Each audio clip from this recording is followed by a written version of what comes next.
नमस्कार दोस्तों, आपका स्वागत है चैनल मिशन मार्केटिंग में और मैं आपका होस्ट नरेश।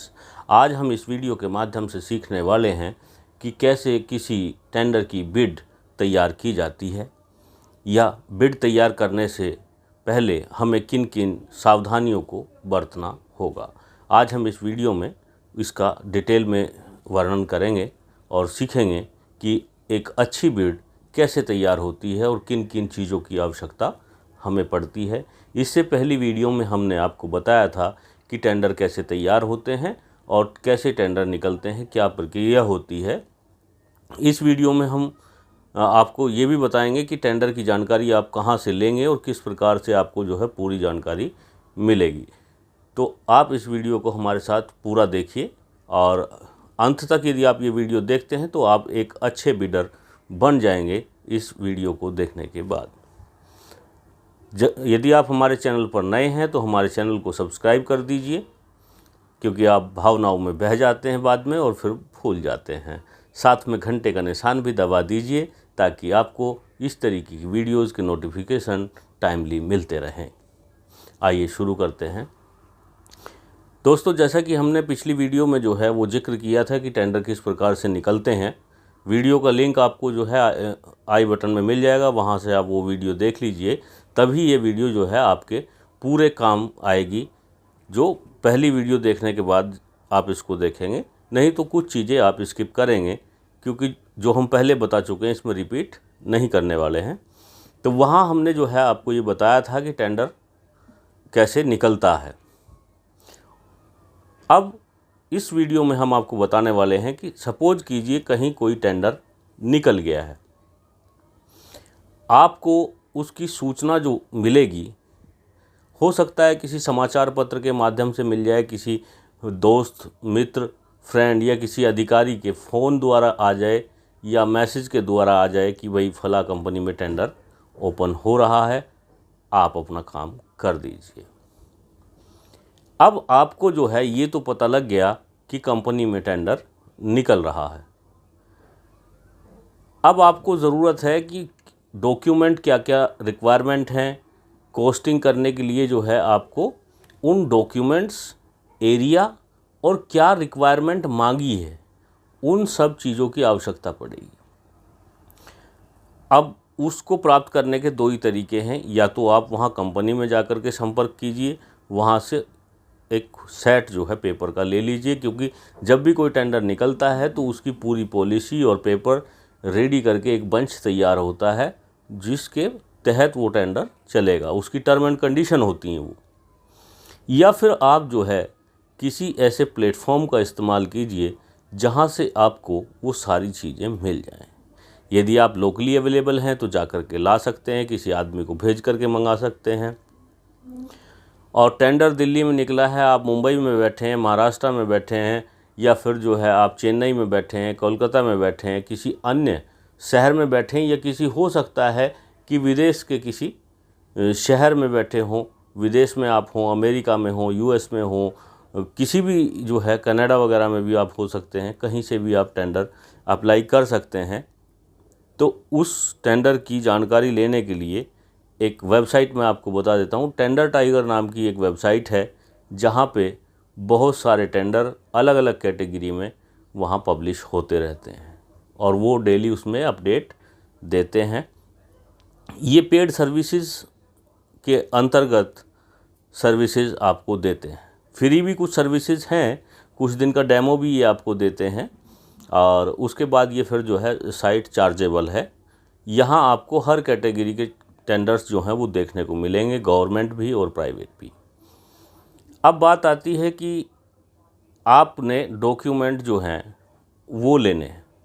तो यदि आपके पास पेड सर्विसेज है और आपके कॉन्ट्रैक्ट में ये चीज़ है कि किसी टेंडर में यदि डॉक्यूमेंट की आवश्यकता पड़ेगी तो वो आपको मिलेंगे, तो आपकी स्क्रीन पे ही जैसे आप टेंडर टाइगर का टेंडर पोर्शन क्लिक करोगे तो वहाँ पे आपको दिख जाएगा और नीचे डाउनलोड का ऑप्शन आएगा। वहाँ से आप पेपर डाउनलोड करके जो भी उनका परफॉर्मा है, जो भी टर्म एंड कंडीशन है, जिस डॉक्यूमेंट्स की रिक्वायरमेंट है, वो सारे पेपर आप डाउनलोड कर लीजिए और एक बंच तैयार कर लीजिए। यदि आप वहाँ से कर लेते हैं तो आपको हार्ड कॉपी सामने ब्रांच से लेकर के हार्ड कॉपी आने की ज़रूरत नहीं, यानी कि आपको दिल्ली जा कर के ऑफिस से कलेक्ट करने की आवश्यकता नहीं है। आपने अपने ऑफिस में ही बैठे बैठे जो है अपने वेब पेज को एक्सेस किया और वहाँ से टेंडर टाइगर की साइट से सारा कुछ डाउनलोड कर लिया। अब बात आती है कि बिड कैसे तैयार होगी। तो पहले सबसे काम आपको ये करना है कि जितने भी डॉक्यूमेंट हैं उनको बहुत ही केयरफुली आपको रीड करना है। यदि आप खुद उतने सक्षम नहीं हैं तो अपने साथ में किसी इस टाइप के व्यक्ति को ले लीजिए जिसकी जो है वो पढ़ने की क्षमता और समझने की बौद्धिक क्षमता जो है वो अधिक हो और वो आपको इंग्लिश से हिंदी में ट्रांसलेट करके चीज़ों को बता सके, क्योंकि मैक्सिमम टेंडर जो हैं वो अंग्रेजी में प्रिंटेड होते हैं और सारे डॉक्यूमेंट अंग्रेजी में ही मांगे जाते हैं। कई बार बहुत छोटी सी एक टर्म एंड कंडीशन कुछ आ जाती है और वो आपने ध्यान नहीं दी या उसको आप सही तरीके से जो है वो नहीं समझ पाए, तो टेंडर की बिड करने के बाद वो परेशानी खड़ी हो सकती है।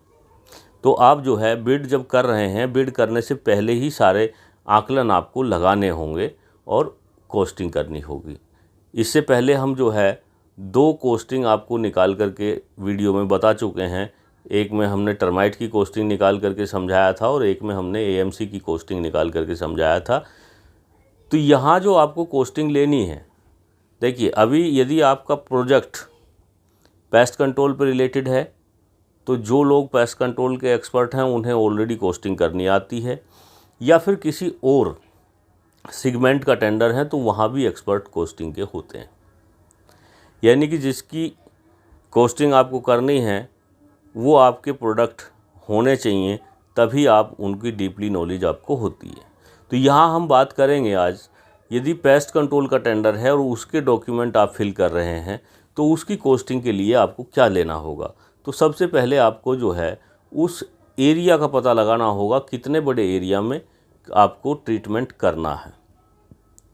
ट्रीटमेंट किस चीज़ का करना है, टर्माइट का करना है कि जनरल इंसेक्ट पेस्ट का करना है, कॉकरोच के लिए करना है, चूहे के लिए करना है, या केवल डी इन्फेस्टेशन करना है, या अन्य कोई सर्विस इसके साथ मिक्स करके देनी है। कई बार जो है जब बड़ा एरिया होता है तो उसमें कुछ जो है पार्किंग और ये घास फूस वाले एरिया भी होते हैं और वहाँ पे कई बार आपको जो है वीडीसाइड का प्रयोग करके वीड को भी अप्रूव करना पड़ सकता है। तो वो चीज़ भी उसमें आप कॉस्टिंग में देख लीजिए। फिर यहाँ एक कंडीशन जो है बड़े कॉन्ट्रैक्ट्स में ये आती है कि वहाँ 3 महीने या 6 महीने का जो केमिकल्स होता है उसको स्टॉक के रूप में आपको वहाँ दिखाना होता है। यानी कि आपको जब टेंडर आप लेंगे, टेंडर होने के बाद आपको जो है वहाँ कुछ मेडिसिन परचेज करके 6 महीने या 3 महीने की उनके कंडीशन के हिसाब से वो स्टॉक मेंटेन करके रखना होता है। यदि वो स्टॉक मेंटेन करके रखना होता है तो उसकी एक कॉस्ट होती है, वो कॉस्ट आपको एनालाइज करनी होगी।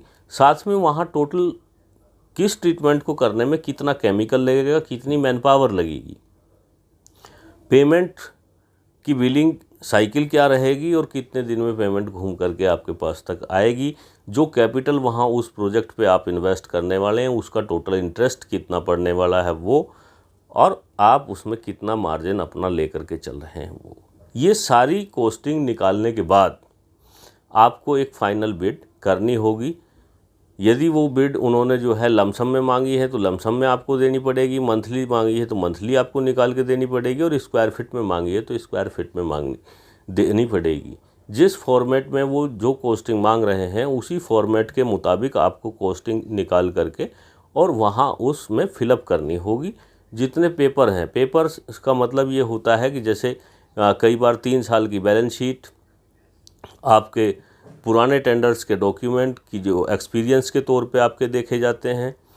यहाँ मैं एक चीज़ और बताना चाहूँगा, पुराने डॉक्यूमेंट से मैं बता दूँ आपको कि कई बार जो है ऐसा होता है कि टेंडर की जो आपने कॉस्टिंग की है और वो टेंडर भरने के बाद जब टेंडर ओपन होता है तो पता चला कि आपने सपोज़ करो कि वहाँ 50 रुपये की कॉस्टिंग दी थी और सामने वाले किसी दूसरे बंदे ने वहाँ 25 रुपये की कॉस्टिंग दे करके वो टेंडर ले लिया है। जाहिर सी बात है टेंडर में जिसकी कॉस्टिंग कम रहेगी उसी को टेंडर जाएगा।